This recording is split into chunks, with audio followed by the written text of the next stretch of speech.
안녕하세요. 저희는 제17기 K워터 대학생 서포터즈 에스파팀의 송신우, 김동건입니다. 오늘은 우크라이나 러시아 전쟁과 관련하여 K워터의 우크라이나 재건 사업 협력에 대해 소개해드리고자 이렇게 영상으로 찾아뵙게 되었습니다.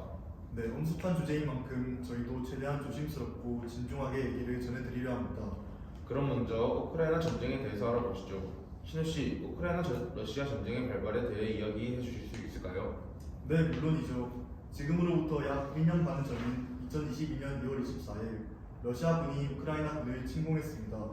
그리고 현재까지도 전쟁이 끝나지 않은 상태입니다. 그러면 전쟁 과정에서 우크라이나 지역의 피해가 상당할 것 같은데 그 부분도 한번 얘기해 주시겠어요? 네, 1년 반이 넘도록 전쟁이 지속되면서 수많은 군인과 민간인 사상자가 발생했고 다수의 난민도 생겨났습니다. 또 인적 피해 이외에도 아파트, 학교, 산업시설 등과 주요 사회기반 시설 등이 파괴되었습니다. 이는 국제 경제에도 큰 영향을 미쳤습니다. 네, 정말 심각한 문제입니다. 피해를 입은 우크라이나 재건을 위한 노력도 필요할 것 같은데 다양한 도움이 있을 것 같습니다. 우리 K워터에서는 어떤 도움을 약속했나요? 네, 그에 대한 자세한 내용은 2부의 조승빈, 이승빈 에스파 팀원들이 이야기를 이어가도록 하겠습니다. 이상으로 1부를 마치며 2부로 찾아뵙겠습니다. 감사합니다. 감사합니다. 안녕하세요. 저희는 제17기 K워터 대학생 서포터즈 에스파팀의 이승빈, 조승빈입니다. 1부의 전쟁에 대한 설명에 이어서 2부의 K워터의 우크라이나 재건 협력 사업을 소개해드리고자 합니다. 1년 반이 넘게 지속되는 우크라이나 러시아 전쟁으로 인해 주택, 도로, 철도, 공항 등 주요 사회 기반 시설 등이 파괴되었습니다. 그중 수자원 관련 시설도 있을 것 같은데 그 부분에 대해서 승빈 씨에게 설명을 부탁드려도 될까요? 네, 물론입니다. 우크라이나는 전쟁으로 인해 카호카 등등 총 25개의 수자원 시설이 파괴된 상황입니다.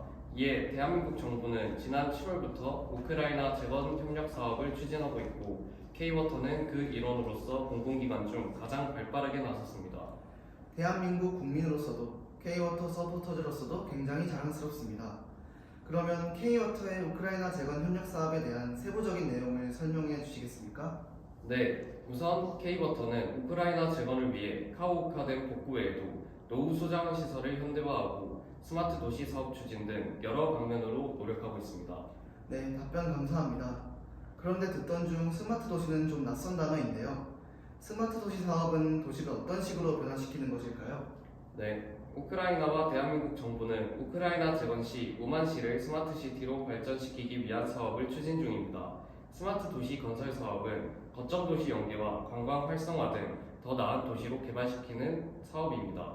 K워터는 스마트 시티 마스터 플랜 사업 추진을 위해 재원을 확보할 방안을 수립하고 우만시 개발 여건 분석, 관계자 역량 강화를 위한 초청 연수 등을 지원하여 이에 참여할 예정입니다. 네, 잘 들었습니다. 우크라이나 러시아 전쟁의 지속 기간이 곧 2년이 되려고 합니다. 빠른 시일 내로 양국 모두 평화를 되찾기를 기원하며 영상을 마무리하겠습니다. 감사합니다. 감사합니다.